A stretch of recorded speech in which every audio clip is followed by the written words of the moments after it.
हाँ, तो आज के विषय उत्तर प्रदेश के सभी डायल नंबर, उत्तर प्रदेश के पोर्टल, भारत के पोर्टल, उत्तर प्रदेश के साथ साथ देश के भी ऐप, मोबाइल ऐप, पोर्टल और उसके साथ साथ टोल फ्री नंबर, मतलब जो हेल्पलाइन नंबर हैं वो। ठीक है, तो पहला है मुख्यमंत्री हेल्पलाइन नंबर 1076, योगी जी से सीधे सीधे संपर्क, मतलब उनकी टीम से। ठीक है, जैसे ही 1076 पर कॉल आप तब लगा सकेंगे जैसे ही आपका कोई सरकारी कर्मचारी है, जो भी हो, किसी भी विभाग का हो, वो आपका काम त्वरित समाधान नहीं कर रहा है तो आप योगी जी की टीम को कॉल लगा सकते हैं 1076 पे। सीधी कॉल है। किसी भी, जैसे कहा है, सीएम हेल्पलाइन नंबर आने वाली शिकायतों के आधार पर फील्ड में तैनात अधिकारियों के प्रदर्शन का आकलन करता है। मतलब जैसे ऐसे जो तुम्हारे होते हैं सीईओ, पुलिस अधिकारी या फिर सिविल के जो भी अधिकारी हैं, आपकी बातों को नज़रअंदाज कर रहे हैं या फिर कोई त्वरित समाधान नहीं है तो आप 1076 लगाएं, योगी जी की टीम से संपर्क करें और ऑनलाइन कंप्लेंट कराएं। किसी के गेट या दरवाजे की या कहीं पर आपको खटखटाने की ज़रूरत नहीं है, सीधा संपर्क होगा आपका योगी जी की टीम से। अगला डायल नंबर है आपका 112। यूपी की एक परियोजना उत्तर प्रदेश जैसे जो बड़े अच्छे उसमें आई थी सन 2014 में, 112 परियोजना, आधिकारिक नाम 112 है यूपी। इससे पहले इसका नंबर 100 नंबर था, डायल 100 सर्वर बिजी होने के कारण 112 कर दिया गया। अब इसे 112 के नाम से जाना जाता है। अब इसमें विकलांग भी जोड़ दिए हैं। मतलब क्या है कि जिनमें विकलांग भी सम्मिलित हैं, जिनकी सुरक्षा की दृष्टि से तुरंत एकीकृत आपातकालीन सेवाएं प्रदान की जाएंगी। अगला है, कहाँ भाग रहे हो। इसके बाद है उत्तर प्रदेश एम्बुलेंस। एम्बुलेंस भी दो प्रकार की हैं। पहली एम्बुलेंस है 108, जैसे आपका एक्सीडेंट हो जाता है, बाय द वे किसी रोड पर कोई हादसा हो जाता है तो 108 पहुंचेगी। लेकिन अगर कोई महिला से संबंधित कोई परेशानी है, जैसे प्रसव व्यवस्था है या फिर कोई, तो उसके लिए 102 एम्बुलेंस है। तो दोनों याद रखें, 108 और 102। वुमेन हेल्पलाइन नंबर जो गर्भवती महिलाओं के लिए है वो 102, और जो आम लोगों के लिए वो 108। दोनों नंबरों में अंतर है। Child helpline number 1098। 1098 child helpline number लिखा हुआ है, लेकिन इसका मतलब ये नहीं बच्चे उठाएं फ़ोन लगा दें कि मम्मी से परेशान, पापा से परेशान, डायल कर दें तो तुरंत समाधान है, ऐसा नहीं है। इसमें ज़रूरतमंद बच्चे, मतलब जैसा है कि कहीं आपको ऐसे जो बच्चे ऐसे मिल जाते हैं यहाँ पर कहीं भी, जैसे जिनका कोई अता पता ही नहीं है, उनके लिए, या फिर यहाँ सहायता ज़रूरतमंद बच्चों के लिए है। 365 दिन 24 घंटे निःशुल्क आपातकालीन फ़ोन सेवा है। मुसीबत में फंसा कोई भी बच्चा इस नंबर पर कॉल कर सकता है। लेकिन ये नहीं कि बच्चे बस ऊपर, मुसीबत का मतलब ये बाप और जो कोई पिता है उसका पबजी नहीं खेलने दे रहा है, वो डायरेक्ट कहते मुसीबत में हूँ और कॉल लगाते हैं, ऐसा नहीं है। वो है सरकारी योजनाओं से वंचित योग्य बच्चे, उनके परिजन भी 1098 पर कॉल कर सकते हैं। मतलब जैसे कोई बच्चा है, उसे कोई सुविधा जैसे बच्चों के लिए चली है, उस बच्चे की सुविधा न मिलने के कारण तो फिर वो डायल नंबर कौन से पे 1098 पर कॉल कर सकते हैं, जिससे मदद मिल सकती है आपको, सीधे बच्चे की सुनवाई हो जाएगी। बच्चे के जो सरकार के द्वारा जो भी स्कीम चल रही हैं उसमें उसका योगदान बना रहेगा। फिर आता है महिला हेल्पलाइन नंबर 1090 या 1091, दोनों ही। डरे नहीं, सहे नहीं, उठाएं फ़ोन, घुमाएं फ़ोन, 1090 डायल करें और लगा दें अपनी, बना दें अपनी पहचान। 1091 या 1090, मतलब इसका पहले जो नंबर हुआ करता था वो ये था, लेकिन अब एक शॉर्ट नंबर दे दिया 1091 या 1090। याद करने का तरीका ये है, 1991 से आगे बढ़ जाए 92 महिला आयोग की स्थापना, इस हिसाब से आप याद कर सकते 1090 1091। आगे साइबर सुरक्षा। अगर आपका मोबाइल या लैपटॉप या कुछ भी हैक कर लिया गया है या व्हाट्सअप, तो आप सीधा समाधान कर सकते हैं। तुरंत कॉल लगाएं 1930, उसमें समाधान लें, मतलब अपनी आइडेंटिटी बताएं और बताएं कि ऐसे ऐसे मेरे साथ फ्रॉड हुआ है। तो इसके लिए साइबर से बचने के लिए आपकी कॉल है या कोई फ्रॉड कॉल आती है आपके साथ में, फ़ोन करता है कि आपका OTP चाहिए या कुछ भी XYZ, तो उसके लिए आप यहाँ पर कंप्लेंट कर सकते हैं उसके खिलाफ जो आपसे OTP मांग रहा है। फिर आता है फायर ब्रिगेड। फायर ब्रिगेड 101 लगाएंगे, फायर ब्रिगेड आपके पास होगी आपातकालीन। अगर किसान की, जैसे लगता है ना जैसे किसान की ने कहीं किसी से बैंक से लोन लिया रखा है, वो कोई बैंक क्या है, लोन का मतलब केसीसी, वहाँ पर आकर बैंक वाले तोड़ फोड़ कर रहे हैं, किसान के लिए कुछ चीज़ें जब्त कर रहे हैं या फिर ऐसे परेशान कर रहे हैं। वो कह रहा है कि मैं अगली फसल चुका दूंगा, ज़बरदस्त परेशान कर रहे हैं, तो वो भी कॉल लगा सकता है 1051। उठाएगा कौन सा, 1551, सॉरी 1551 कॉल लगाएगा और अपना तुरंत समाधान पाएगा। किसानों के लिए था। अगला है रेलवे पूछताछ, अगर आपकी टिकट कन्फर्म है या नहीं, सुरक्षा चिकित्सा से सहायता या दुर्घटना की जानकारी देना, या फिर उसके साथ साथ ट्रेन में स्टेशन की शिकायत करना, जैसे ट्रेन पर स्टेशन पर आप जाते हैं पानी की व्यवस्था अच्छी नहीं है, या जैसे लगता है कि स्टेशनों पर आजकल होता ही है, जैसे वो टंकी वाले पानी पियो उसमें कहीं कहीं काई वाई आ जाती है, कवक शैवाल वगैरह वो आ जाते हैं, या सतर्कता जानकारी के साथ साथ फ्रंट पार्सल या ट्रैकिंग और सामान्य पूछताछ भी 139 पर आप कर सकते हैं। ये टोल फ्री नंबर है और हेल्पलाइन नंबर है, जिससे आपको हेल्प की जा सकती है। कहीं कोई हादसा हो जाता है, नहीं हादसे के लिए अलग है, ये मतलब सिर्फ इंक्वायरी के लिए है, हादसे के लिए नंबर अलग है। अगर कहीं रोड पर दुर्घटना आपको दिखती है, सड़क दुर्घटना, उसके लिए डायल कर सकते हैं 1073 में। अगर जो कोई दुर्घटना आपको देखी जाती है, आप मिलती हो, कहीं आप पाते हो इस प्रकार के एक्सीडेंट, तो आप 1073 पर कॉल करके वहाँ पर तुरंत समाधान, मतलब क्या है कि वहाँ पर रेस्क्यू टीम मंगा सकते हैं, यहाँ से रेस्क्यू हो सके। ठीक है। उसके बाद आता है रेल दुर्घटना। कई रेल दुर्घटना हो जाती हैं, बहुत सी हुई हैं, तो उसके लिए डायल नंबर 1072, जिससे रेल दुर्घटना के बारे में आप जानकारी दे सकते हैं। रेल दुर्घटना जानकारी देने के लिए आप डायल कर लेंगे 1072 और तुरंत समाधान, रेस्क्यू टीम एनडीआरएफ वगैरह वहाँ पर तुरंत पहुँचेगी। भ्रष्टाचार विरोधी नंबर 1031 शुरुआत की थी दिल्ली सरकार ने, जो केजरीवाल की सरकार है, झाड़ू दिख रहा होगा, एंटी करप्शन हेल्पलाइन नंबर। इसमें क्या हुआ कि जो टेबल के नीचे से जो माल चलता है कम कराने के लिए, अगर आपके पास पुख्ता सबूत हैं तो आप इस नंबर पर कॉल करके हरी झंडी लाइन साफ करा सकते हैं कर्मचारी के। ठीक है, चलो आगे। भूकंप सहायता केंद्र के लिए, भूकंप के लिए क्या है 1092। कहीं भूकंप आता है, वहाँ से कोई दुर्घटना हो जाती है, कोई ऐसा दिक्कत पैदा हो जाती है, तो आप वहाँ पर 1092 पर कॉल करके वहाँ पर सहायता सरकार द्वारा ले सकते हैं। हेल्पलाइन नंबर है ना, इसीलिए। अब बात करेंगे ऐप की, तो कुछ ऐप बनाए गए हैं भारत सरकार द्वारा या किसी न किसी मंत्रालय द्वारा। ठीक है, उल्लास ऐप जो बनाया है वो केंद्रीय शिक्षा मंत्रालय ने बनाया है। अब जो शिक्षा मंत्रालय ने बनाया है तो कुछ ना कुछ तो इसकी बात होगी। शिक्षा मंत्रालय ने इसे लॉन्च किया है। इसका उद्देश्य है बुनियादी साक्षरता तक व्यापक पहुंच प्रदान करना और प्रौद्योगिकी क्षमता का उपयोग करना। लक्षित समूह इसका 15 वर्ष और उससे अधिक आयु के नागरिक। NCERT के दीक्षा पोर्टल के माध्यम से शिक्षार्थियों और विविध शैक्षिक संस्थानों से जोड़ने के लिए एक डिजिटल गेटवे है उल्लास। जैसे आप उल्लास को लेंगे 1 से लेकर 12वीं तक की NCERT जितनी भी पुस्तकें हैं वो सब PDF फॉर्मेट में आपको वहाँ पर देखने को मिल जाएंगी। आप NCERT की जितनी भी पुस्तकें हैं 1 से लेकर 12वीं तक, तो शिक्षक प्लस विद्यार्थी दोनों के लिए उल्लास ऐप ज़्यादा बेहद उपयोगी है। ठीक है, तो बनाया कौन से उसने है, तो केंद्रीय शिक्षा मंत्रालय द्वारा इसे लॉन्च किया गया है। अगर मैं बात करूं उसके साथ NCERT PPT की फॉर्म में मिलेंगे आपको, PDF फॉर्म में।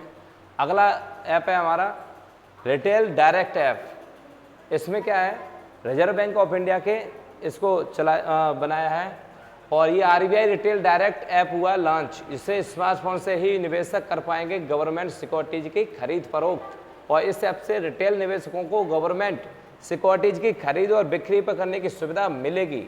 और रिजर्व बैंक ने इस एक बयान में बताया है कि इस ऐप की वजह से निवेशकों को कई लाभ होंगे। इसका अगला ऐप है विरासत पोर्टल, गृह मंत्रालय द्वारा है।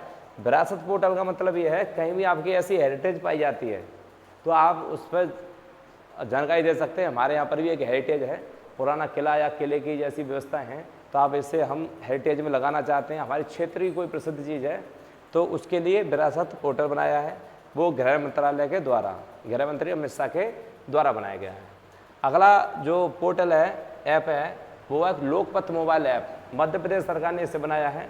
इन्होंने कहा है कि अगले 4 दिनों में तुरंत समाधान है कि जैसे कहीं आपको गड्ढा या तालाब या सड़कों में कहीं गड्ढा दिखता है या कहीं नालियाँ फूटी हैं या कोई कहीं भी कोई समस्या है सड़क से संबंधित, तो आप वहाँ का फोटो कैप्चर कीजिए, लोकेशन डालिए, PWD तुरंत ही वहाँ पर क्या पहुँच जाएगा, अपना व्यवस्था वहाँ पर तुम्हारी कर देगा, मतलब सही कर देगा उसे। अगला है ई-केयर पोर्टल, स्वास्थ्य परिवार कल्याण मंत्रालय के द्वारा इसे लॉन्च किया गया है। प्रमुख मोबाइल ऐप में लोग पर जरूर याद रखें, मध्य प्रदेश सरकार के द्वारा चलाया गया है। कहीं भी गड्ढे सड़क पर अगर जो दिखते हैं आप फोटो खींचकर भेजिए, 4 दिन के अंदर उन्होंने गारंटी दी है, बनाकर देंगे। अगला सिंह सूचना ऐप, गुजरात सरकार ने। सिंह सूचना ऐप का मतलब यह है आपको कहीं भी शेर घूमता हुआ दिखता है गुजरात सरकार में, मतलब गुजरात स्टेट में, तो आप वो शेर की खबर देंगे और खबर देंगे तो रेस्क्यू टीम आएगी, उसको ले जाएगी। इसके लिए उन्होंने चलाया गुजरात सरकार ने सूचना, सिंह सूचना ऐप, मतलब शेरों की जानकारी देने के लिए कि हमारे यहाँ एक शेर घूम रहा है तो सरकार उसे उठवा लेगी, राष्ट्रीय उद्यान में भर्ती कर देगी। झरनी युवा पोर्टल झारखंड सरकार ने चलाया है, भूपेश बघेल नहीं, कौन है, हेमंत सोरेन, पहले वाले याद आ जाते हैं, छत्तीसगढ़ वाले। अगला है अरुणपोल ऐप, अरुणाचल प्रदेश पुलिस ने। इस जानकारी के लिए कहीं चाइनीज अरुणाचल प्रदेश जैसे लगते हैं, उनकी भी आंखें छोटी छोटी होती हैं, अरुणाचल प्रदेश वालों की भी आंखें छोटी छोटी होती हैं। चीनी मालूम नहीं पड़ते कौन से अरुणाचल के हैं और कौन से चीन के हैं। उनकी पहचान के लिए चीनी कहीं यहाँ न बस जाएं अरुणाचल प्रदेश में, तो उनको तुरंत सूचित किया जाना चाहिए अरुणाचल पुलिस को। इसके लिए उन्होंने अरुणपोल ऐप बनाया है। मेरी लाइफ ऐप पर्यावरण एवं जलवायु मंत्रालय ने इसे बनाया है। पर्यावरण वन और जलवायु परिवर्तन मंत्रालय ने विश्व पर्यावरण दिवस 5 जून को, इससे पहले जलवायु परिवर्तन हेतु युवाओं को एकजुट के लिए मेरी लाइफ ऐप को लॉन्च किया है। इसका सीधा सा जाकर यही है इस एप्लीकेशन में, तो आप जितने पेड़ लगाएं सेल्फी डालें इस पर, और जो कोई ज़रूरत है आपको सरकार के द्वारा मदद चाहिए तो आप वहाँ से मदद ले सकते हैं, लेकिन ज़रूर पेड़ जरूर लगाएं, ठीक है। पर्यावरण से संबंधित है मेरी लाइफ ऐप, 5 जून को ये लॉन्च हुआ था इसी वर्ष। अगर आता है पेंच रिपोर्टिंग ऐप, उत्तराखंड सरकार ने। ये ऐप जन सामान्य द्वारा लोक निर्माण विभाग उत्तराखंड की अधीन सड़कों पर स्थित पेच यानी गड्ढों के बारे में जानकारी देने के लिए, जैसे मैंने अभी बताया था लोकपथ, इसी के लिए ये पैच है। उसी आधार पर अजय उत्तराखंड में आपको कहीं भी गड्ढे सड़क में दिखते हैं तो पैच ऐप पर आप फोटो खींच के डालें और वहाँ पर तुरंत समाधान 4 दिन के अंदर, उन्होंने कहा है 4 दिन के अंदर यहाँ भी निराकरण कर देंगे। अगला है कंज्यूमर ऐप, उत्तर प्रदेश सरकार द्वारा। इसमें क्या है, आप ऑनलाइन बिल को मतलब पे कर सकते हैं। इसमें जैसे आपका बिजली का बिल है तो उसमें UPPCL उपभोक्ता ऐप उपभोक्ताओं को कहीं भी और कभी भी बिजली खाते तक पहुंचाने में मदद करेगा। तत्काल ऑनलाइन भुगतान से लेकर त्वरित रसीद जनरेशन तक उपभोक्ता लोड विस्तार के लिए भी अनुरोध कर सकते हैं और स्वयं बिल जनरेशन के लिए ट्रस्ट मीटर की रीडिंग ले सकते हैं। कुल मिला के ये है कि आप 1 किलोवाट का आपके पास मान लो एक मीटर है आपका, तो उसमें 1.5 किलोवाट या 2 किलोवाट का आप वहाँ पर क्या कर सकते हैं, ऑनलाइन कर सकते हैं। वहाँ पर अपना बजट बढ़ा सकते हैं बिजली का, जितना भी वेट बढ़ा, मतलब जितना वाट है उतना बढ़ा सकते हैं। अपना ऑनलाइन रसीद कर सकते हैं, आपकी जीमेल पे आ जाएगा आपका बिल ऑनलाइन। आप जो भी फ़ोन पे गूगल पे से जिससे भी कर सकते हो, वो कंज्यूमर ऐप पे आप उसे भुगतान कर सकते हैं। उसके बाद है राजमार्ग यात्रा है भारतीय राष्ट्रीय राजमार्ग प्राधिकरण ने बनाया है इसे। राजमार्ग यात्रा ऐप एक एकीकृत मोबाइल एप्लीकेशन है जिससे भारतीय राष्ट्रीय राजमार्ग प्राधिकरण NHAI national highway authority of India द्वारा विकसित किया गया। यह राष्ट्रीय राजमार्ग उपभोक्ताओं के लिए व्यापक जानकारी और कुशल शिकायत निवारण प्रदान करता है, जिससे उनकी यात्रा निर्बाध और सुरक्षित हो सके। मतलब हाईवे के बारे में जानकारी देना, अगर जो कोई भी कमी पाई जाती है आप इस ऐप पर डालें और सुझाव दें, वो सुविधा आगे वाले समय में कर दी जाएगी। एक है उद्यम पोर्टल, जो भारतीय रिजर्व बैंक ने इसे लॉन्च किया है। उद्यम पोर्टल का तात्पर्य है अदाबी जमा सूचना। मतलब इसका ये है कि एक आदमी कितने बैंकों में कितनी राशि जमा किए हुए हैं। मतलब एक आपका पैन कार्ड नंबर पड़ेगा इस ऐप पे और आपकी सारी संपत्ति निकल आएगी, कितने कौन से बैंक में कितना बैलेंस आपको डिपॉजिट किए हुए हो, ठीक है। मतलब सारी जानकारी, जैसे तुम्हारे RBI की SBI में, HDFC में, एक्सिस में, बड़ौदा में, बैंक यस बैंक में, लेना बैंक, देना बैंक, खाना बैंक, जो भी बैंक है, जितने भी तुम्हारे खाते हैं, जितने भी तुमने सेविंग कर रखी है, वो एक बार में ही झट से एक बार में निकल आएगी कितना पैसा तुम्हारा कहाँ पर जमा हुआ है, उद्यम पोर्टल के जरिए। रिजर्व बैंक ऑफ इंडिया ने इसे बनाया है। अगला है स्वागतम पोर्टल, जो सुप्रीम कोर्ट ने बनाया है, जिससे आप ऑनलाइन वकील, ऑनलाइन तारीख ले सकते हैं, ऑनलाइन वहाँ की व्यवस्थाएं समझ सकते हैं। सुप्रीम कोर्ट में आपको ऑनलाइन वकील मिल सकता है एक पोर्टल के जरिए, वो है स्वागतम पोर्टल। सो सुप्रीम कोर्ट ने इसे लॉन्च किया है। एक आता है वॉलेट ऐप गूगल, इससे क्या करता है हवाई यात्रा की टिकटें, रेल टिकट और जितने भी आपको रेस्टोरेंट, रेस्तरां या होटल जो भी आपको पकड़ने हैं वो सब के सब गूगल वॉलेट से कर सकते हैं। इससे पेमेंट कर सकते हैं, इससे ही सब कुछ कर सकते हैं। मतलब ये है कि अमेरिका के हाथ में एक और बड़े सा जखीरा देने वाले हो आप, सारी जानकारियाँ, सारे अपने जितने भी डॉक्यूमेंट्स हैं इस पर अपलोड कर दो। आपको क्या करना है, बार बार कागज नहीं लगाने, बार बार सिग्नेचर नहीं लगाने, बार बार आपको फोटो नहीं लगाना। आप तो सिर्फ ये इसको आदेश दो कि हमको हवाई इंडिगो एयर या कोई एयरलाइंस में बुकिंग करनी है, तो आप सीधे जाए और बुक कर दें। पैसे भी इसी में डाल दो, पैसे भी काट के देगा आपको, ठीक है। वॉलेट ऐप जो इसे गूगल ने इसे जनरेट किया है। अगला है स्वाति पोर्टल, जो अजय कुमार सूद ने बनाया है। एक है ग्राम मंच ऐप, जो पंचायती राज मंत्रालय ने बनाया है। दोनों के दोनों अभी हाल ही में लॉन्च हुए हैं। अगला आता है साथी पोर्टल, ये कृषि मंत्रालय ने कृषकों के लिए बनाया है। कृषि मंत्रालय के साथी पोर्टल से किसानों को घटिया और नकली बीज की पहचान करना होगा अब आसान। मतलब नकली बीजों की बिक्री करते हुए इस पोर्टल की मदद से किसान अपने होने वाली धोखाधड़ी है उससे बचा सकता है। मतलब किसी भी पैकिंग पर QR कोड आता है तो आप उसको QR कोड को स्कैन करें इस ऐप के माध्यम से, तो आपको मालूम पड़ जाएगा पैकिंग ओरिजिनल है या फिर लोकल है, ठीक है। क्योंकि उनको जो भी कंपनियां होती हैं उनको रजिस्टर्ड कराना पड़ता है अपनी कंपनी को, बीज वाली कंपनियों को, और जो रजिस्टर्ड कंपनी है उनका QR कोड होगा। QR कोड आप साथी पोर्टल पर जाएं, सीधा QR कोड पैकेट पे स्कैन करें और आपको मालूम पड़ जाएगा पैकिंग ओरिजिनल है या फिर पैकिंग डुप्लीकेट है। एक पैकिंग पर एक ही QR कोड होगा, उस पैकिंग को दोबारा रीपैकिंग किया नहीं जा सकता। इसलिए बीजों को नकली और असली देखने के लिए साथी पोर्टल कृषि मंत्रालय द्वारा ये लॉन्च किया गया है, ताकि किसानों के साथ कोई धोखाधड़ी न हो जाए बीजों को लेकर, ठीक है। प्रहरी है BSF, पहरा कौन देते हैं भारत में? BSF बॉर्डर पर, जो बांग्लादेश पाकिस्तान, ठीक है। तो हाँ, बांग्लादेश पाकिस्तान, तो अब वो BSF को प्रहरी ऐप, यहाँ से क्या है कि कुछ जानकारियाँ जैसे अब उनको मिली तो इस ऐप के जरिए होम मिनिस्टर यानी होम मिनिस्ट्री वहाँ से क्या कर सकती है, लोकेट कर सकती है उसे BSF को, ठीक है।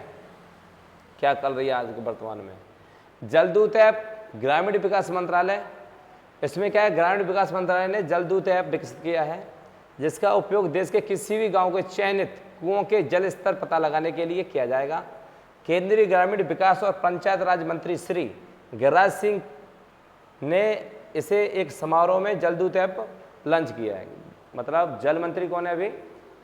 गिरिराज सिंह, उन्होंने इसे लॉन्च किया है। तो अभी तो प्रमुख इतने ही हैं, बाद बाकी और भी हैं, तो उनको भी नज़र रखें।